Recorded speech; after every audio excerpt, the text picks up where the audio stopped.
కదా. హల్లెలూయా. దేవునికి మహిమ కలుగును గాక. హల్లెలూయా. గట్టిగా దేవుడు ఏమై ఉన్నాడు? దేవుడు ప్రేమయ్య. హల్లెలూయా. దేవుడు ప్రేమయ్య ఉన్నాడు కదా. అందువలన క్రిస్మస్ పండుగ కూడా ప్రేమయ్య. దేవుని ప్రేమను బట్టి క్రిస్మస్ పండుగ. క్రిస్మస్ పండుగ అంటే ప్రేమ. క్రిస్మస్ పండుగ అంటే ఏంటి? అది ఎటువంటి ప్రేమ? శాశ్వతమైన ప్రేమ, నిత్యం ఉండేటువంటి ప్రేమ, మహాకృప కలిగినటువంటి ప్రేమ. హల్లెలూయా. అందువలన పౌలు గారు ఇక్కడ ఒక మాట కొరింథీయులకు రాసిన మొదటి పత్రికలో 14వ అధ్యాయంలో మొదటి వాక్యం ఆయన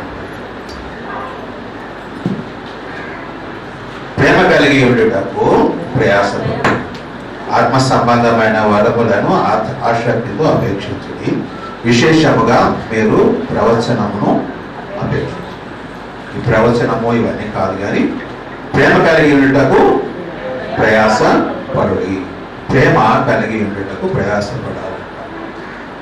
క్రిస్మస్ అంటే ప్రేమ. దేవుడు ప్రేమే ఉన్నాడు. దేవుడు లోకమును ఎంతో ప్రేమించి తన ప్రియ కుమారుని, తన జనదైక కుమారుని లోకము రక్షించుకోకుండా నిత్య జీవం పొందాలని ఆయన తన కుమారుని పంపించాడు. ఎలా పంపించాడు? నీవు నాకు శరీరమును అమర్చితివి అని హెబ్రీయులకు రాసిన పత్రికలో యేసయ్య అంటారు. నీవు నాకు శరీరమును అమర్చితివి. ఆ వాక్యము శరీరధారి అయి కృపా సత్య సంపూర్ణుడిగా మన మధ్య శరీరంలో ధరించినటువంటి వాక్యము. ఆ వాక్యము శరీరంలో ధరించి మరి ఈ భూమి మీద సంచరించాలని దేవుడు ఏం చేశాడంట? ఆయనను పంపించాడు. అందువలన లోకమును ప్రేమించినటువంటి దేవుడు, ప్రేమే ఉన్న దేవుడు, లోకమును ప్రేమించిన దేవుడు లోకమంతటిని కూడా తన సమక్షంలో, తన సన్నిధిలో, తన రాజ్యంలో తనతో పాటు తాను ఏ విధముగా నిత్యుడై ఉన్నాడో ఆ విధముగానే నరమాత్రులైనటువంటి వారు నిత్యులుగా ఆయన దగ్గర ఉండాలని ఆయన ఏం చేశాడు? లోకమును ప్రేమించి తన కుమారుని పంపించాడు. లోకము మరి ఆయన ప్రేమ నుండి దూరముగా ఉన్నది కనుక లోకమును మరి ప్రేమించి ఆయన పంపించాడు. అందువలన ఏంటంట? ప్రేమ కలిగి ఉండుటకు ప్రయాసపడి అని ఇక్కడ 14వ అధ్యాయం మొదటి వచనంలో రాయబడి ఉంది. చిన్న మాట ప్రార్థన చేసుకుందాము. ప్రేమ గల తండ్రి, కృపగల దైవమా, మీకు స్తోత్రాలు చెల్లించుకుంటున్నాము రాజా. మహోన్నతుడా, మీ యొక్క మహాకృపను బట్టి, కనుకను బట్టి మమ్మల్ని ప్రేమించి మేము ప్రభువు ఆయన రక్షించుకోకున్నట్లుగా మమ్మల్ని ప్రభువా ఆశ్చర్యకరమైన మీ వెలుగులోనికి పిలిచి దేవాయన ఆయన ఆ వెలుగులో మేము ప్రభా భద్రముగా ఉండేలాగున ఆపై ప్రభుత్వ ఆయన మీరు ప్రభుత్వ ఆయన సమస్తమును మీ ప్రభు చెప్పులని జరిగించి దేవా మా యందుండినటువంటి ప్రతి లోపమును, ప్రభా అసమర్థతను, ప్రభా బలహీనతను, అలాగని పాపమును, దుష్టత్వములు కానీ ప్రభా దుర్నీతిని కానీ అంతటిని ప్రభా తీసివేసి కడిగి శుద్ధులను చేసి దైవమాయకు ప్రభు నీ సన్నిధిలో ఉండగలిగిన ప్రభు ఆ యొక్క సామర్థ్యమును ప్రభు ఆ యొక్క ఆయన కృపను మాకు అనుగ్రహించి నీ సన్నిధిలో ఉండేలాగా మాపై మీ కటాక్షం వచ్చిన దైవమా స్తోత్రాలు. ఇదే మన ప్రభు ఆయన మేము లేఖనంలో చదివి ఉండగా అయాకు ప్రభు నీ ప్రేమ మా యందును మా హృదయములలో ఇక్కడ ప్రభు విస్తరిల్లు లాగున మీ ప్రేమ విస్తరిల్లు లాగున మాతో మాట్లాడమని వేడుచున్నాము. స్వామి స్తోత్రాలు. పరిశుద్ధాత్ముడా అయా నీ స్వరము మేము వినలాగున మాపై మీ కటాక్షము నుంచి అయా ఆయన నీ స్వరము మాత్రమే మేము వినలాగున మాతో మాట్లాడి మహిమనందమని మౌనందండి ప్రభా మీ కృప చెప్పునని దేవా అయా మీ యొక్క వాక్కు చేత తృప్తిపరిచి దేవా ఆయన దీవించమని మా ప్రియ ప్రభువు రక్షకులైన యేసు పరిశుద్ధ నామమున ప్రార్థించి వేడుచున్నాను తండ్రి. హల్లెలూయా. దేవుడు ప్రేమ ఉన్నాడు కదా. ఇక్కడ 13వ అధ్యాయంలో అయితే ఆ అధ్యాయం అంతా కూడా ప్రేమను కూర్చున్నటువంటి విశేషము మనకు రాయబడి ఉంది. అలాగనని యోహాను తన పత్రికలో ప్రేమను గురించి స్పష్టంగా రాశాడు. యోహాను ఏం చేశాడు? తన పత్రికలో స్పష్టంగా రాశాడు. ఈ 13వ అధ్యాయంలో 3వ వచనం ఒకసారి చదువుదాము. ఇచ్చినను అప్పగించినను ప్రేమ లేని వాడనైతే నాకు ప్రయోజనము ఏమీ లేదు. దేవుడు లోకమును ఎంతో ప్రేమించాను, మరి తన కుమారుని పంపించను. అందులో దేవుని ప్రేమ అంటే ప్రేమ ఉంది. అదే సమయంలో దేవుడు ఇంకా ఏం చేశాడు? ధర్మశాస్త్రంలో కూడా ఏమని చెప్పాడు? 2 ఆజ్ఞలు ప్రాముఖ్యంగా కనిపిస్తున్నాయి. ఏం చేయాలంట? నీ పూర్ణ హృదయంతో, నీ పూర్ణ ఆత్మతో, నీ పూర్ణ బలముతో నీ దేవుడైన యెహోవాను ప్రేమించాలి. నిన్ను వలె నీ పొరుగు వారిని కూడా ప్రేమించాలి. అలాగ ప్రేమించకపోయినట్లయితే ఏమవుతుందంట? ఆయన వెలుగై ఉన్నాడు కనుక ఆ వెలుగులో మనము ఉండలేదు అని చెప్పబడుతుంది. హల్లెలూయా. ఏమండి? యోహాను పత్రికలో ఒకసారి చూద్దాము. 4వ అధ్యాయము 21వ వచనము. దేవుని ప్రేమించిన వాడు తన సహోదరుని కూడా ప్రేమింపవలెనని ఇదేమిటంట? ఆజ్ఞ అంటే ఒక ధర్మశాస్త్రంలోనే మాత్రమే కాదు, ఇక్కడ కూడా ఆజ్ఞ ఉంది. ఏమిటంట? దేవుడిని ప్రేమించిన వాడు తన సహోదరుని కూడా ప్రేమించాలి. సహోదరుడు అని అంటే మరి సహోదరుడు ఏ విధంగా నిర్మింపబడ్డాడు? దేవుడు ఎంతో ప్రేమ చేత, తన ప్రేమ చేత ఈ సృష్టిని కలుగజేసింది తన ప్రేమ. ఏమంటే అందుకే యేసయ్య ఏమన్నాడు? జగత్తు పునాది పేరు నన్ను ప్రేమించావని అన్నాడు. ఇంకా మత్తయి సువార్తలో దేవుడు తండ్రి నన్ను, యోహాను సువార్తలోని 10వ అధ్యాయంలో గొర్రెల గురుని మాట్లాడుతూ మరి తండ్రి నన్ను ప్రేమిస్తున్నాడని అన్నాడు కదా. తండ్రి నన్ను ఏం చేస్తున్నాడు? ప్రేమిస్తూ. తండ్రి ఆయనను ప్రేమిస్తున్నాడని ఆయనకి ఎలా తెలుసు? ఆయన రొమ్ములు ఉన్నాడు కదా, అందుకని ఆయనకు తెలుసు. మరి దేవుడు మనల్ని ప్రేమిస్తున్నాడని మనకేమైనా తెలుసా? దేవుడు మనలను ప్రేమిస్తున్నాడని మనకేమైనా తెలుసుంటే మరి మనము ఆయన సన్నిధిలో ఆ యొక్క ప్రేమను కూర్చున్నటువంటి సంతోషము వ్యక్తపరచవచ్చు. ఎలాగంట? మనమేమో ఆయనను ప్రేమించలేదంట. ఈ మాటలోనే ఉంటుంది కదా. ఇక్కడ దేవుడు మరి దేవుని ప్రేమించాడని మాత్రమే కాదు కానీ తన సహోదరుని ప్రేమించాలని చెప్తూ ఉన్నాడు. అలాగని 19వ వచనం ఒకసారి చూస్తే, ఆయనే మొదట మనలను ప్రేమించాను కనుక మనము ప్రేమించుతున్నాము అని అంటున్నాడు. అదే 10వ వచనంలో కూడా ఆయన ఏమంటున్నాడు? మనము దేవుని ప్రేమించటమని కాదు, కానీ మనల్ని ప్రేమించి మనము ప్రేమించటమని కాదు. దేవుడు ఎక్కడ ఉన్నాడో మనకు తెలియదు, దేవుడిని మనము చూడలేదు. ఎంతమంది దేవుని చూశారు? వాక్యం చూస్తున్నాం కదా. హల్లెలూయా. అప్పుడు చూడలేదు కానీ ఇప్పుడు చూస్తున్నాం. ఏమండి? అందువలన దేవుని ఎవరు చూడలేదు కాబట్టి ఆయన యొక్క స్వరూపము చేసుకోనకూడదు, ఏమి చేసుకోనకూడదు అని ఆజ్ఞ ఉంది.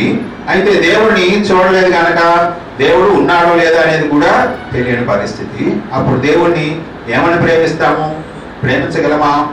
ప్రేమించలేం. కనుక మనము దేవుణ్ణి ప్రేమించలేదంట. మనము దేవుణ్ణి ప్రేమించింది కాదు, కానీ తానే మనల్ని ప్రేమించి తన కుమారుని, దేవుడు ఎలా ఉన్నాడు అని మరి మనకు తెలిసేలాగున ఆయనను పంపించాడట. యేసయ్య ఎలా ఉన్నాడు? అదృశ్య దేవుని స్వరూపం. యేసయ్య అదృశ్య దేవుని స్వరూపం. యేసయ్యను స్వయంగా చూసినటువంటి వారు మరి తండ్రిని మాకు చూపించమని అడిగితే ఏమన్నాడు యేసయ్య? ఇంతకాలం మీ మధ్య నేను ఉన్నాను కదా, నన్ను చూస్తున్నారు కదా, మళ్ళీ తండ్రి కావాలని అడుగుతారేమిటి?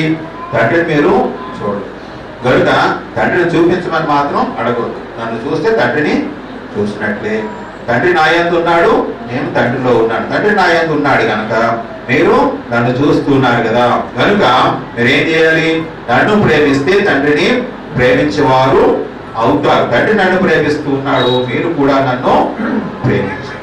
మీరు కూడా నన్ను ప్రేమించేటప్పుడు నేను మీ కొరకు చేసినటువంటి త్యాగము మీకు అది వర్తిస్తుంది, అందులో మీకు పాలు దొరుకుతుంది. అప్పుడు మీరు దేవుని రాజ్యంలో ఉంటారు. మరి నన్ను ప్రేమించడం మాత్రమే కాదు కానీ ఏం చేయాలి? దేవుని ప్రేమించిన వాడు తన సహోదరుని కూడా ప్రేమింపవలెనను ఆజ్ఞను మనం ఎవరి వల్ల పొందితిమి? ప్రభు వలన పొందితిమి. మన సహోదరులను కూడా ప్రేమించాలి అనేటువంటి ఆజ్ఞను పొందితిమి అని ఇక్కడ చెప్తున్నాడు. ఈ యొక్క ప్రేమను కోర్చినటువంటి మాటలు బాగా ఇక్కడ స్పష్టంగా ఉన్నాయి. ఇవాళ ప్రోగ్రామ్స్ ఎన్ని ఉన్నాయో ఏమో తెలియదు కానీ తొందరగా ముగించుకుంటే మంచిది అని షార్ట్ లో చెప్తున్నాను. ఇక్కడ 13వ అధ్యాయంలో మనం చదివినటువంటి వాక్యం ఏం చదివాము? 3వ వచనంలో ప్రేమ లేని వాడనైతే నాకు ప్రయోజనం ఏమీ లేదు. అంటే ఎంతకీ మనము ప్రేమించాలి అంటే ప్రేమ కలిగి ఉండాలి. మొదటి వచనం ఏమంటున్నాడు? మనుషుల భాషలతో దేవదూతల భాషలతోనూ నేను మాట్లాడినను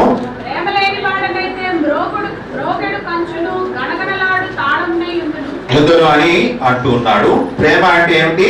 ఇతరులను ప్రేమించేది. యేసయ్య కూడా తండ్రి నన్ను ప్రేమిస్తున్నాడు అన్నాడు. తండ్రి చెప్పినటువంటి ఆజ్ఞలన్నింటినీ పాటించాడు. మరలా తాను కూడా ఏం చేస్తున్నాడు? మనలను ప్రేమించి భూమి మీదకి వచ్చి మరి తానే మన నిమిత్తమై తనను తాను అర్పించుకున్నాడు. ప్రేమ అనేసరికి మనకు ఇక్కడ 2 అక్షరాలతో కనిపిస్తుంది కదా. ఒక అక్షరం మొదటి అక్షరంలోనైతే ఏముంది? ఏతో ఉంది, కింద రాబోతుంది, ఇవన్నీ ఉన్నాయి కదా.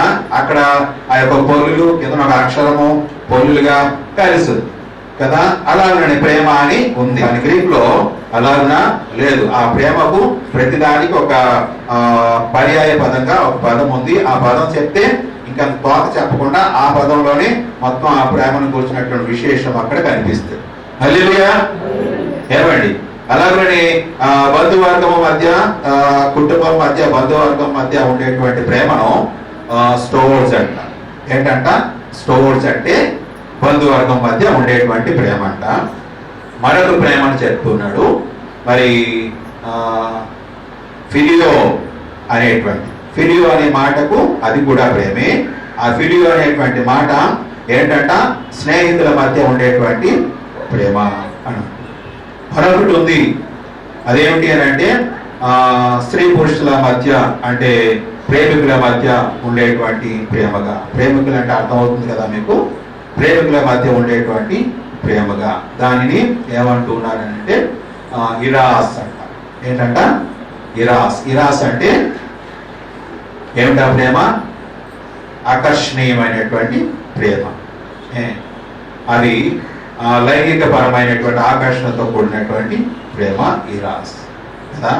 కానీ మరొక ప్రేమ ఉంది, అది శాశ్వతమైన ప్రేమ. ఆ ప్రేమ అగాపే. ఆ ప్రేమ ఏమిటంట?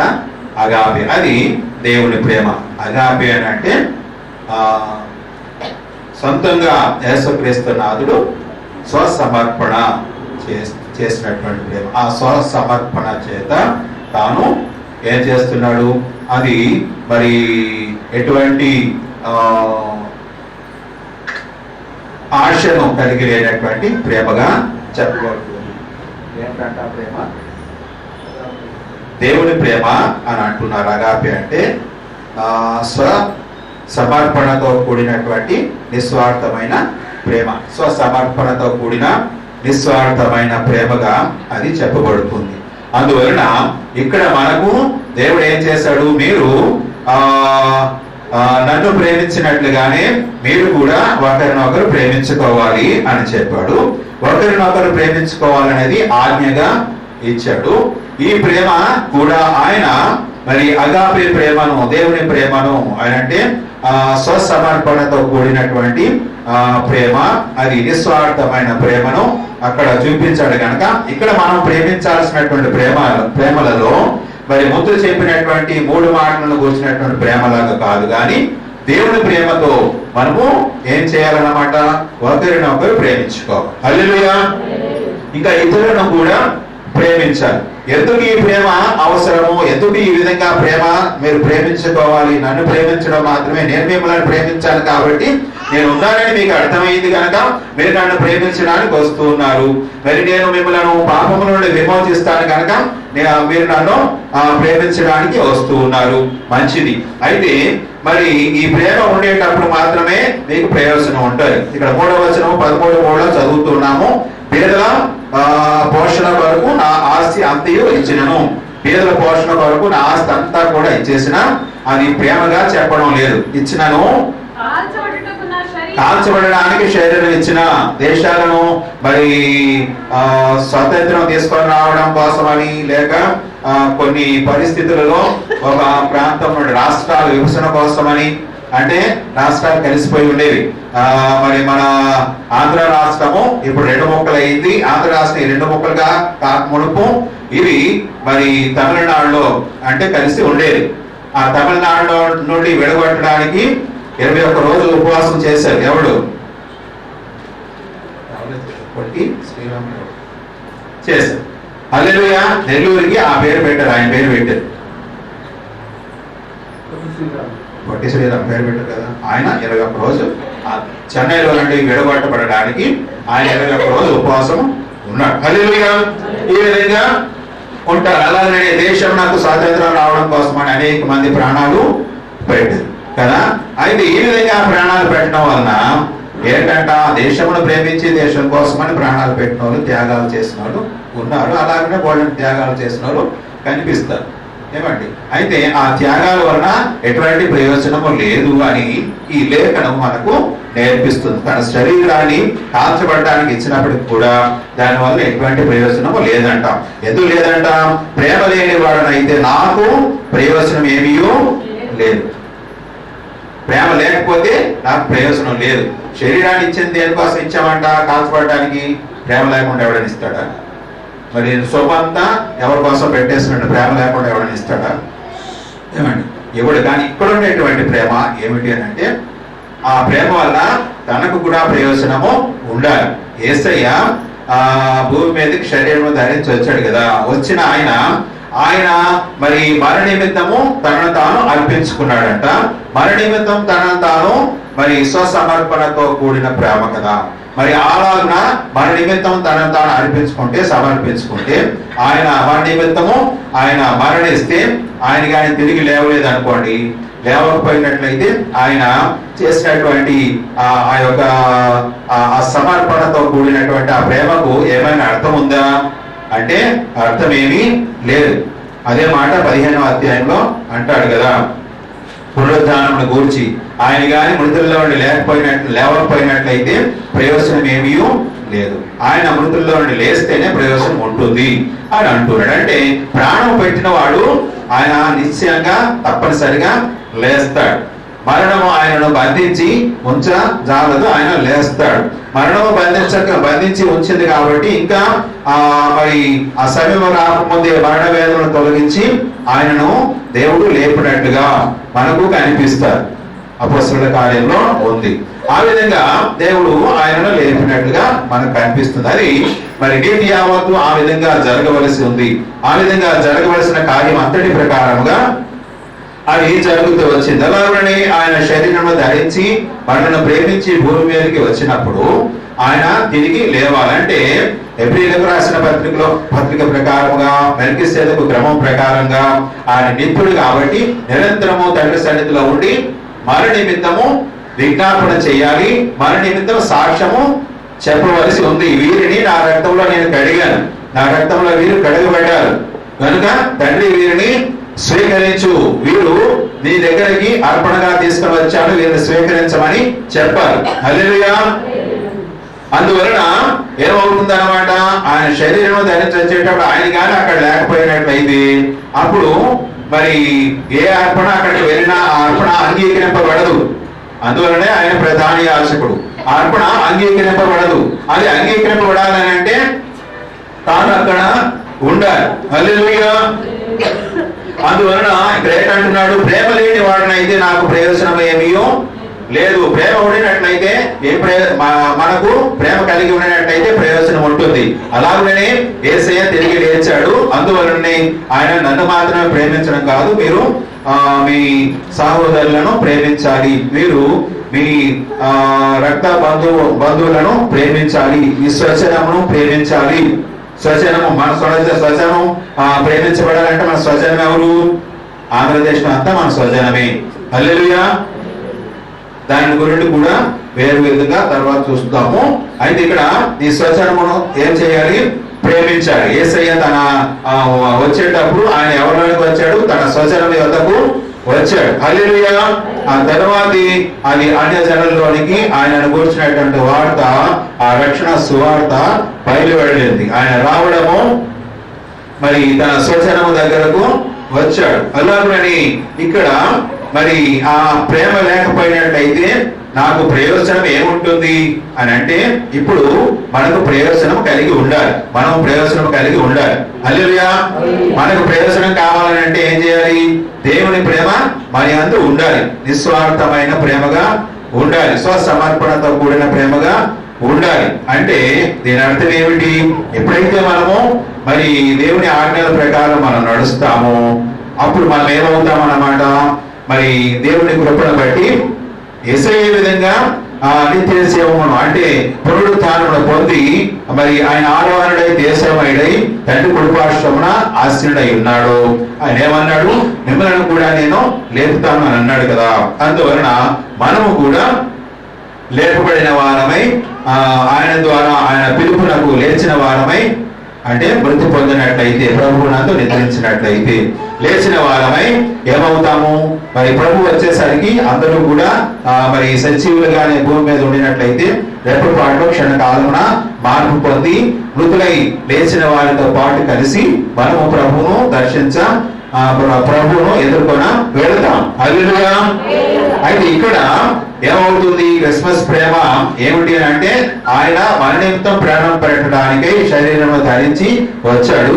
అలాగని ప్రాణము పెట్టాడు. ప్రాణం పెట్టడంతో సరిపోలేదు, ఆయన తిరిగి లేవాలి. లేస్తేనే దీని అంతటికి కూడా అర్థం ఉంది, మనకు ప్రయోజనం ఉంది.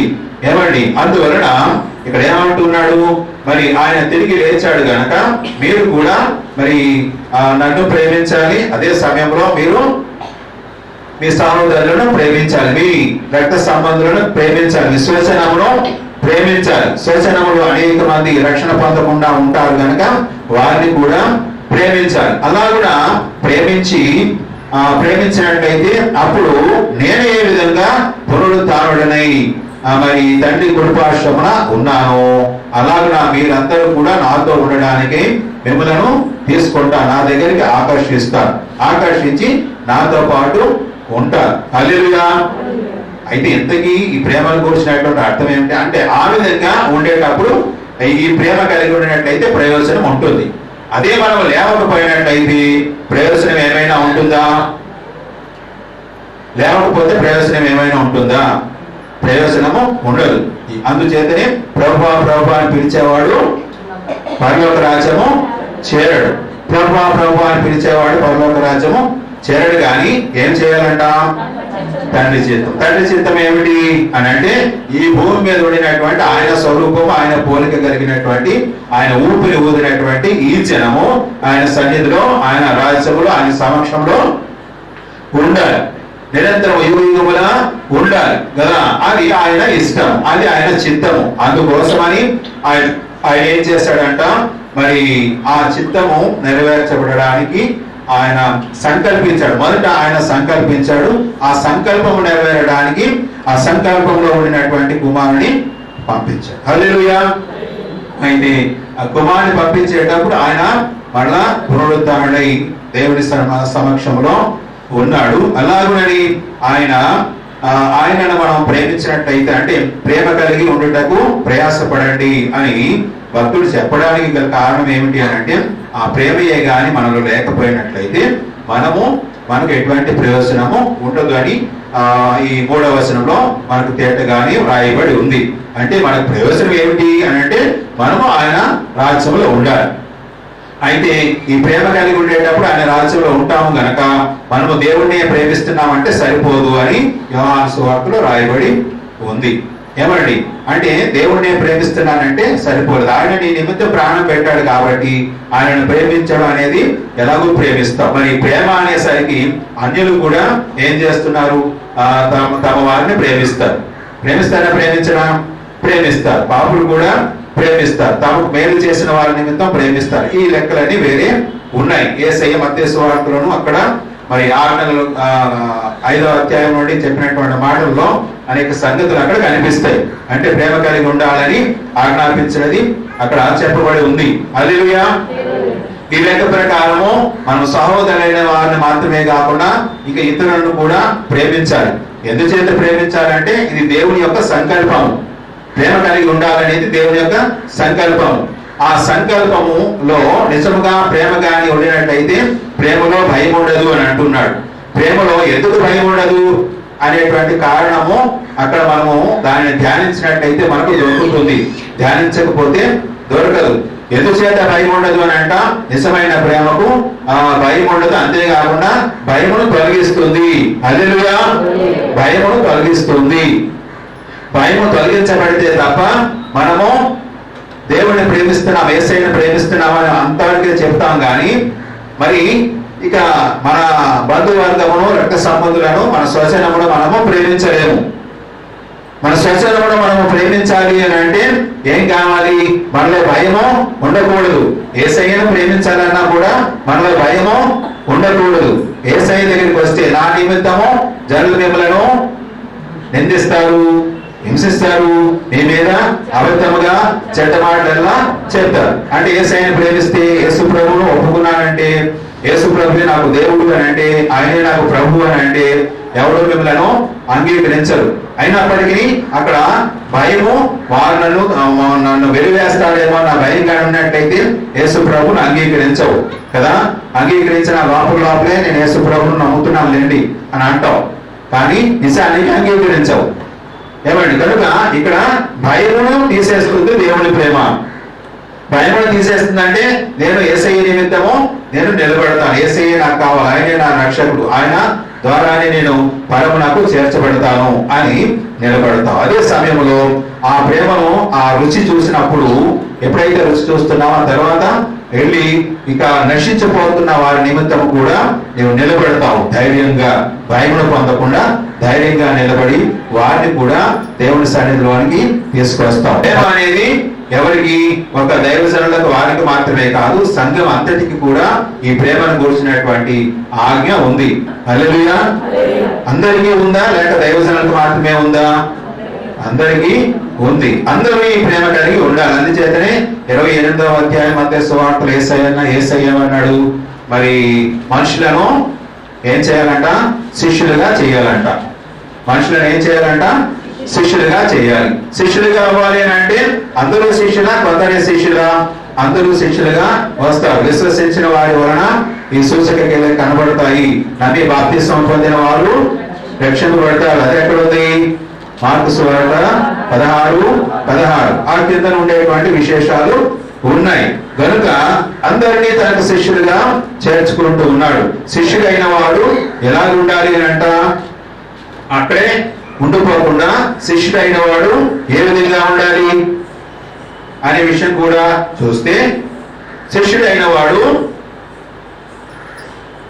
గురువు గారితో, బోధకునితో సమానుడు కాదు. బోధకునితో మత్తయి సువార్త, లూకా సువార్తలో ఉంటాయి. బోధకునితో సమానుడు కాదు. కానీ శిష్యుడు సిద్ధుడైతే బోధకుడిలాగా, బోధకుడి కంటే ఎక్కువ కాదు, బోధకుడి కంటే ఎక్కువ కాదు, యజమాని కంటే ఎక్కువ కాదు. కానీ శిష్యుడు సిద్ధుడైతే ఏమవుతాడు? బోధకుని లాగా ఉండొచ్చు. అవుతాడా లేదా? అవుతాడనా? చేయొద్దండి. సిద్ధుడైతే అంటే దేవుని ఆజ్ఞాన్ని అన్నిటి ప్రకారంగా మనం కానీ ఉండినట్లయితే అప్పుడు ఏమవుతాము? సిద్ధులం అవుతాం. సిద్ధులం అయితే ఆయన మనల్ని సిద్ధులుగా చేస్తాడు. ఏమండి? సిద్ధులం అవుతాం. సిద్ధులం అయితే ఎవరితో సమానం అంట? బోధకునితో సమానము. ఎఫ్సీలకు రాసిన పత్రిక అదే అంటుంది. యేసయ్యతో సమాన పోలిక మనకు రావాలి. సిద్ధుడైతే బోధకుడితో సమానం. యేసయ్య స్వయంగా పలికిన మాట. ఏమండి? అయితే సిద్ధుడైతే బోధకుడితో సమానం అవుతాడు అని అంటే దాని అర్థం ఏమిటి? బోధకుడు ఏ కార్యాలు చేస్తున్నాడో ఆ కార్యాలన్నీ చేస్తేనే సిద్ధులు అవుతాం. అంటే అందరూ సిద్ధులు అవ్వాలి, కొందరు సిద్ధులు అవ్వాలా?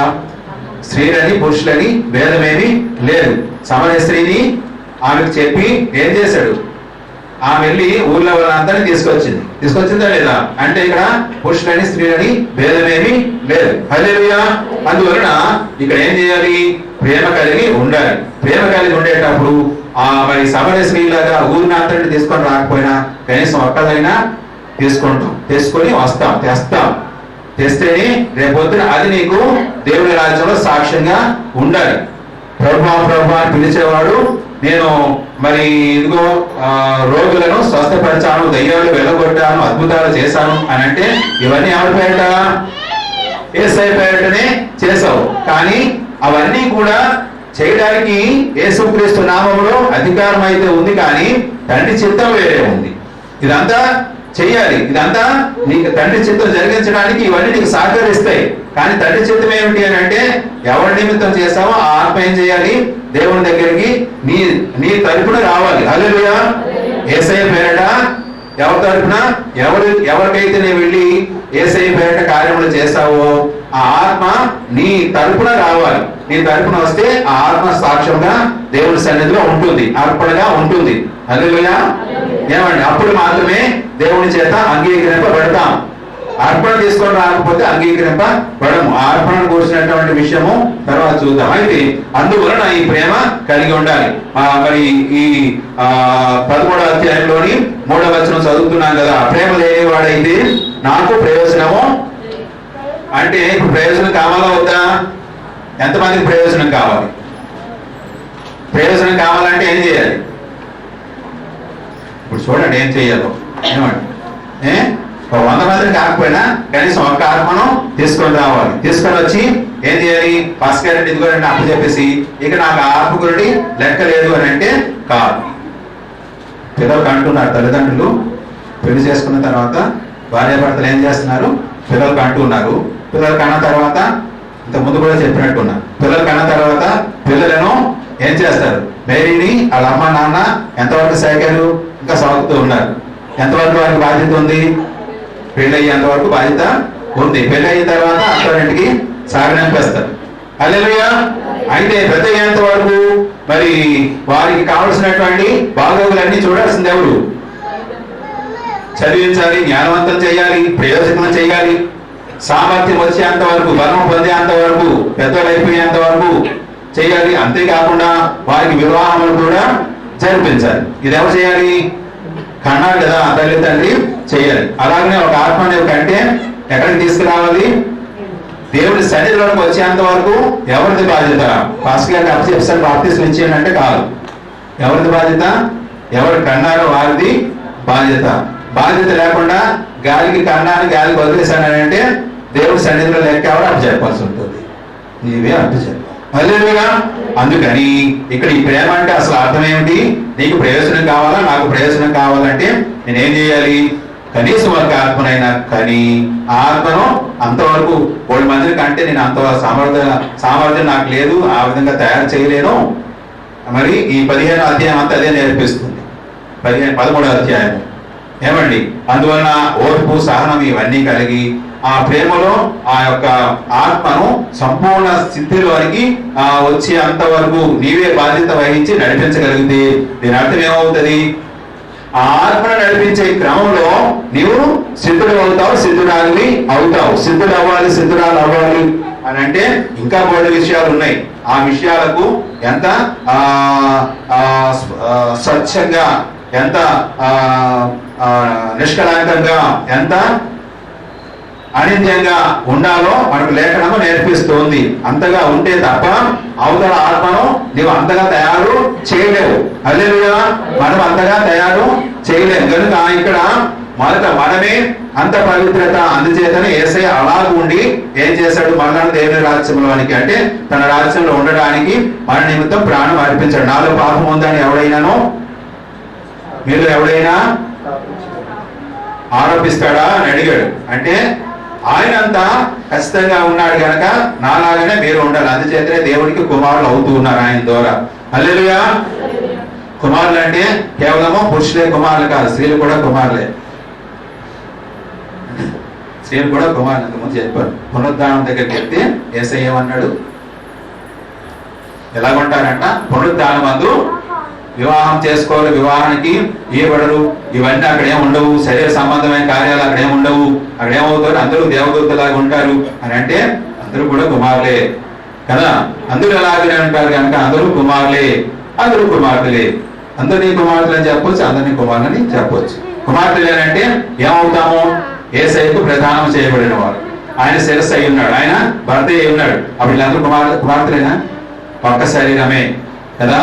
అంటే ఒక కుమార్తె, పరిశుద్ధమైన కుమార్తె. ఎఫ్సీలకు రాసిన 5వ అధ్యాయంలో ఆయన ఆ విధంగా పరిశుద్ధపరచడానికి వాక్యము ద్వారా ఉదక స్నానం చేయడం కోసమని కలంకము, ముడత, మచ్చ, డాలు ఇవన్నీ కూడా తీసేసి ఆ విధంగా తయారు చేస్తూ ఉన్నాడు. మనము కూడా మరి ఒక ఆత్మను సంపాదించినట్టయితే ప్రతి ఒక్కరు ఆ ఆత్మలో మడతాము, మచ్చ, డాలు, కలంకము అంతా తీసివేయబడే అంత వరకు ఆ ఆత్మను కూర్చిన సంపూర్ణ బాధ్యత ఎవరు ఆత్మను తీసుకొస్తున్నారో వారిదే అయి ఉంటుంది. అప్పుడు ఈ ప్రేమ అక్కడ ఫలిస్తుంది. అప్పుడు నీవు దేవుని ప్రేమించడం అర్థం ఉంది, ఆ ఆత్మను తీసుకొని వచ్చిన ఆత్మను ప్రేమించడంలో కూడా అర్థం ఉంది. అప్పుడు మాత్రమే ప్రయోజనము ఉంటుంది. అంటే ఈ ప్రేమ మరి నిస్వార్థమైన ప్రేమే గాని ఇక్కడ స్వార్థం ఏమిటి అని అంటే దేవుని రాజ్యంలో నేనుండాలి, నాతో పాటు ఈ ఆత్మ కూడా ఉండాలి, ఆ వ్యక్తి కూడా ఉండాలి. అప్పుడు దేవుని చిత్తము నెరవేరుతుంది. అంటే దేవుని చిత్తము నెరవేర్చడంలో నిస్వార్థమైనదిగా ఉంది. హల్లెలూయా. అందువలన ప్రేమ కలిగి ఉండుటకు ప్రయాసపడండి అని పౌలు గారు రాశారు. ఎంతమంది ప్రేమ కలిగి ఉండడానికి ఇష్టపడుతున్నారు? చెయ్యెత్తి దేవుని మహిమపడదామా? హల్లెలూయా. హల్లెలూయా. ఎంతమందికి ప్రేమ లేదు? ప్రేమ కలిగి ఉండడానికి, ప్రేమ లేదని కాదు, ఉంది, ఇంకా ప్రేమ కలిగి ఉండడానికి ప్రయాస పడాలి. ఎంత అధికంగా మనం ప్రేమ కలిగి ఉంటామో వారు దేవుని విషయాలన్నీ కూడా నీట్గా చక్కగా అర్థం చేసుకుంటారు. అర్థం చేసుకునే వారు మాత్రమే మరి ఈ ప్రేమ అంటే ఈ 13వ అధ్యాయంలో రాయబడిన ప్రేమ కానీ మరి ఇక్కడ యోహాను రాసినటువంటి ప్రేమలోని విశేషాలు కానీ స్పష్టంగా అర్థమవుతాయి. అప్పుడు ఆ ప్రేమ కలిగి ఉండేటప్పుడు ఏమవుతారు? యేసయ్యను ప్రేమించడంలో మరి భయం లేకుండా ధైర్యంగా ఉంటారు. అలాగనే ఇతరుల నిమిత్తం కూడా మరి ధైర్యంగా మరి ఎదుర్కొంటారు. యేసయ్యను ప్రేమించినందువలన ఏమైంది? సువార్తను ప్రకటించడం వలన, యేసయ్య నామమును ప్రకటించడం వలన, యేసయ్య ఇంకా భూమి మీదకి రాకమునిపే మరి ఆ ప్రవక్తలైన వారు హింసింపబడ్డారు. అలాగునని మరి ఆయనను అంగీకరించిన వారు కూడా రాళ్లతో కొట్టబడ్డారు, ఇంకబడ్డాని కార్యాలు జరిగినాయి. హల్లెలూయా. అందువలన ఇటువంటి వాటికి అలాగ ఒకవేళ నాకు అవుతుందేమో అని భయపడితే దేవుని ప్రేమలో లేనట్లే. అందువలన ఇటువంటి వాటికి భయపడద్దు. నిత్యము నేను దేవుని సన్నిధిలో ఉండాలనుకున్న వారు భయపడగా తమ కార్యములను తాము చేయడానికి, తమకు అప్పగింపబడిన దేవుని చేత అప్పగింపబడిన కార్యములను చేయడానికి సిద్ధపడతారు. అప్పుడు మరి లేఖనంలో రాయబడినటువంటి అన్ని కార్యాలు మన పట్ల జరుగుతాయి. అప్పుడు ఏమవుతుంది? యేసు రక్తము మనలను ఏం చేస్తుంది? యోహాను పత్రిక 1వ అధ్యాయము, మొదటి పత్రిక 1వ అధ్యాయము